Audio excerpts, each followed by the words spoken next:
এখন শুনেন, সাধারণ মুসলমানের মর্যাদায় আর আল্লাহর ওলির মর্যাদায় ব্যবধান। সাধারণ মুমিন মুসলমানও জাহান্নামের শাস্তি ভোগ করার আগেই জান্নাতে যাবে। ওই নেককার মুসলমানও জাহান্নামের শাস্তি ভোগ করার আগেই জান্নাতে যাবে। আল্লাহর ওলি আউলিয়ারাও জাহান্নামের শাস্তি ভোগ করার আগেই জান্নাতে যাবে। কিন্তু জান্নাতে আল্লাহ ইমানদারদের জন্য যত নিয়ামত ভোগ করার মতো রাখছেন, সমস্ত নিয়ামত ভোগ করে যত আনন্দ পাওয়া যাবে, আল্লাহকে দেখার আনন্দ হবে তার চেয়েও বেশি। এবার বলেন, জান্নাতের নিয়ামত ভোগ করার আনন্দ বেশি না আল্লাহকে দেখার আনন্দ বেশি? মুমিন, নেককার মুমিন মুসলমান এরাও আল্লাহকে ফাঁকে ফাঁকে দেখার আনন্দের সুযোগ পাবে। আর আল্লাহর ওলি আউলিয়াদেরকে আল্লাহ দেখার আনন্দের সুযোগ ঘন ঘন ভাবে দেবে। নেককার মুসলমান ফাঁকে ফাঁকে আল্লাহকে দেখার আনন্দ ভোগ করবে, আর ওলি আউলিয়াগণ ঘন ঘন ভাবে আল্লাহকে দেখার আনন্দ ভোগ করবে। মর্যাদা সমান রইল না ব্যবধান রইল? বলেন, নেককার মুসলমান কোন অহরহই আল্লাহরে দেখবে, নামাজে মধ্যে দেখবে, আর ওলিয়া উলিয়াগণ অহরহই আল্লাহকে দেখবে। এই হলো মর্যাদার বেশ কথা। বুঝে থাকতে বলেন, নেককার মুসলমানে আর ওলিয়া উলিয়ায় বেশ কম আছে নি? বেশ কম। এবার আমরা বোঝার চেষ্টা করব ওলিয়া উলিয়ার মধ্যে আর সাহাবায়ে কেরামের মধ্যে মর্যাদায় বেশ কম। আহলে সুন্নাত ওয়াল জামাতের আকীদা মতে মুহাম্মদুর রাসূলুল্লাহ সাল্লাল্লাহু আলাইহি ওয়াসাল্লামের যে কোনো একজন সাহাবীর মর্যাদা সারা দুনিয়ার সর্বযুগের সমস্ত ওলি আউলিয়ার চেয়ে শ্রেষ্ঠ। মুহাম্মদুর রাসূলুল্লাহর প্রত্যেক সাহাবীর মর্যাদা সমস্ত ওলিগণের চেয়ে শ্রেষ্ঠ। মুহাম্মদুর রাসূলুল্লাহর প্রত্যেক সাহাবীর মর্যাদা সমস্ত ওলিগণের চেয়ে শ্রেষ্ঠ। এর কারণ, একমাত্র কারণ হইল আল্লাহর রসুলকে দেখার মর্যাদা। আল্লাহর রসুলকে যেই ব্যক্তি অন্তরে ঈমান নিয়ে এক মুহূর্তের জন্য দেখার সুযোগ পায়, যে মুমিন মুসলমানে এক সেকেন্ডের জন্য নিজের চর্মচোখে দুনিয়ার জীবনে রাসূলকে এক সেকেন্ডের জন্য দেখার সুযোগ পায়, সেই ব্যক্তি সমস্ত ওলিয়া আউলিয়াগণের চেয়ে শ্রেষ্ঠ মর্যাদার অধিকারী হইয়া যায়। আপনারা কি বুঝলেন? সাহাবাদের মর্যাদা ওলিগণের চেয়ে শ্রেষ্ঠ হওয়ার কারণ কি? রাসূলকে দেখা, রাসূলকে দেখার কারণ।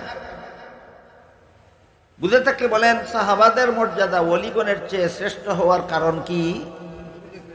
রাসূলকে দেখার কারণ। রাসূলের দেখার এত দাম। যদি কোনো মুসলমানের দুনিয়ার জীবনে চর্মচোখে এক সেকেন্ডের জন্য রাসূলকে দেখতে পারে, অথবা কোনো অন্ধ মুসলমান রাসূলের দরবারে গেল, চক্ষু অন্ধ থাকার কারণে নিজে রাসূলকে দেখতে পারেনি, কিন্তু রাসূল এক সেকেন্ডের জন্য তারে দেখেছেন, তিনিও সাহাবী।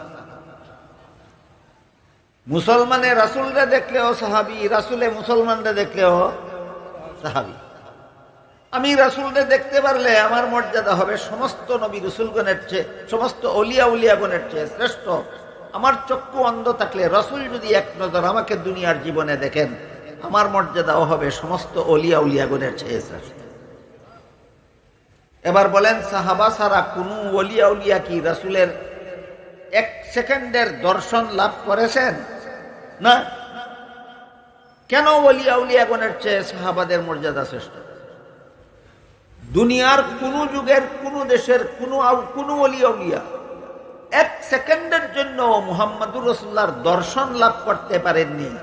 একমাত্র সাহাবায়ে কেরাম মুহাম্মদুর রাসূলুল্লাহর দর্শন লাভ করতে পেরেছেন। নবীর দর্শনের কারণে সমস্ত সাহাবীর মর্যাদা সমস্ত ওলি আউলিয়াগণের চেয়ে শ্রেষ্ঠ।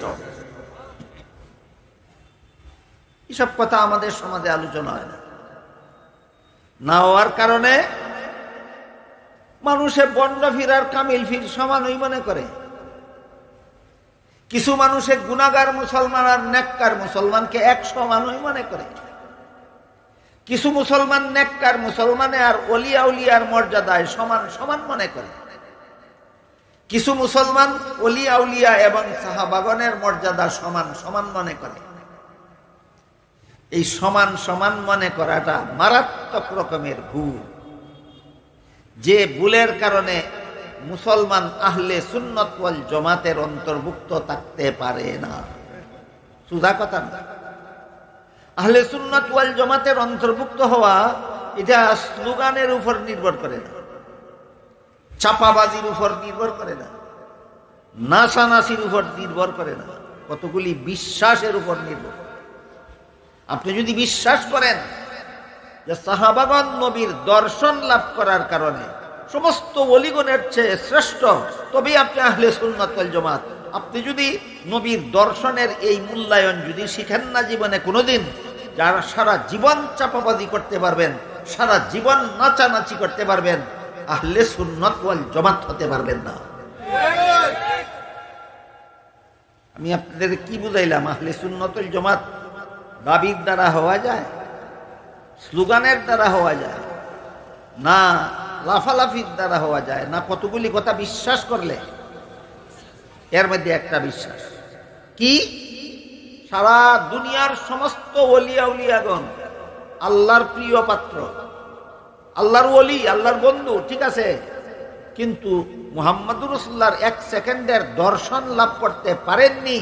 কাজেই দুনিয়ার কোন ওলিয়া উলিয়ার মর্যাদা, যে সাহাবীরা নবীকে দেখেছেন সেই সাহাবীর সমান মর্যাদাশালী হতে পারে না। এই কথা জানতে হবে, মানতে হবে, তা না হইলে লাফালাফি কইরা আহলে সুন্নাত ওয়াল জামাত হওয়া যাবে না। এই জন্য আল্লাহর কোন ওলি বলেন, দুরফেশানি নে তরিকত রও কো দরিয়া কর দিয়া, दुर्फेशानी ने तरीक़त रौ को दरिया कर दिया, दिल को रोशन कर दिया, आंखों को बीना कर दिया, खुद न तेजू राह पर गैरों के हादी बन गए, क्या नजर थी जिसने मुर्दों को मसीहा कर दिया। এটা একটা কবিতা, আল্লাহর একজন ওলির কবিতা। ওলিয়া উলিয়াদের মধ্যে অনেক ওলি কবি ছিলেন, এর মধ্যে একজন ওলি কবির নাম শেখ সাদি রহমতুল্লাহ, একজন ওলি কবির নাম জালালউদ্দিন রুমি রহমতুল্লাহ। আল্লাহর ওলিয়া উলিয়াদের মধ্যে অনেক ওলিয়া উলিয়া কবি ছিলেন, কবি। তো একজন আল্লাহর এমন একজন ওলি, তিনি কবি ছিলেন, তিনি বলতেছেন যে সমস্ত সাহাবায়ে কেরাম মুহাম্মদুর রাসূলুল্লাহর সোনালী পরশ পাওয়ার আগে ডাকাত ছিল, খুনি ছিল, নিজের মেয়েদেরকে জীবন্ত কবর দিত, মানুষ খুন করত, জিনা ব্যভিচার করত। মুহাম্মদুর রাসূলুল্লাহর দর্শনে এরাই সমস্ত ওলি আউলিয়াগণের চেয়ে শ্রেষ্ঠ হয়ে গেল। এলে মুহাম্মদুর রাসূলুল্লাহর এক নজর দেখার মূল্য আল্লাহর কাছে ওলিয়া উলিয়ার মর্যাদার চেয়েও শ্রেষ্ঠ। বিষয়টা জানতে হবে, মানতে হবে, তা নাইলে আপনি আহলে সুন্নাত ওয়াল জামাত নাচানাচি আর চেঁচামেচি কইরা হইতে পারবেন। এরপর সমস্ত ওলিয়া উলিয়াগণের, সমস্ত সাহাবাগণের চেয়ে শ্রেষ্ঠ মর্যাদা হইল নবী রাসূলগণের। আপনারা কি মনে করেন নবী রাসূলগণের মর্যাদা আর সাহাবাগণের মর্যাদায় সমান? না, এটাও আহলে সুন্নাত ওয়াল জামাতের আকীদা। সাহাবাগণের মর্যাদার চেয়ে আল্লাহ নবী রাসূলকে উচ্চ মর্যাদা দান করেছেন, শ্রেষ্ঠ মর্যাদা দান। সাহাবাগণের থেকে নবীগণের মর্যাদা শ্রেষ্ঠ। নবীগণের মর্যাদার একটা শ্রেষ্ঠত্বের বিবরণ দিয়া আল্লাহ কোরআনে বলেন, লা ইয়ানালু আহদিজ জালিমিন, আমি যারা জীবনে কোনোদিন গুনাহ করে এদেরকে নবী বানাই না। জীবনে যারা গুনাহ করে এদেরকে আমি নবী বানাই। আমি আল্লাহ যাদেরকে নবী বানাই এরা জীবনের শুরু থেকে শেষ পর্যন্ত তাকে বেগুনাহ